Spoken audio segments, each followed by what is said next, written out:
భద్రాద్రి కొత్తగూడెం జిల్లా కేంద్రంలోని right choice academy ఆధ్వర్యంలో గ్రూప్ 1 పోలీస్ పరీక్ష అభ్యర్థులకు ప్రిపేర్ అవుతున్న యువతకు టాలెంట్ పరీక్ష అవగాహన సదస్సు నిర్వహించారు. ఈ కార్యక్రమంలో ప్రొఫెసర్ కోదండరాం, ఖమ్మం మాజీ ఎంపీ పొంగులేటి శ్రీనివాసరెడ్డి పాల్గొన్నారు.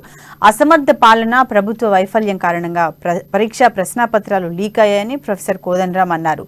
నీళ్లు, నిధులు, నియామకాల కోసం కోట్లాడి తెచ్చుకున్న తెలంగాణలో కుట్రలు, మోసాలు సాగుతున్నాయన్నారు. ప్రభుత్వ పెద్దలు ప్రశ్నాపత్రాలతో వ్యాపారం చేస్తున్నారని ఆరోపించారు. పేపర్ లీకేజ్ పై సిబిఐ లేదా సిట్టింగ్ జడ్జితో విచారణ జరిపించాలని పొంగులేటి డిమాండ్ చేశారు. లేదంటే పేపర్ లీకేజీపై పెద్ద ఎత్తున ఆందోళన చేస్తామని హెచ్చరించారు.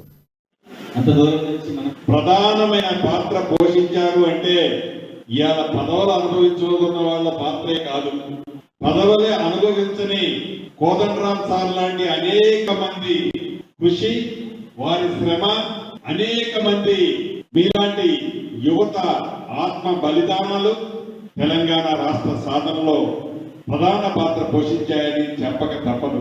వారి వారి పద్ధతుల్లో నిరసన తెలియజేస్తున్నట్లు ఈ రాష్ట్రంలో గడిచిన వారం 10 రోజుల నుంచి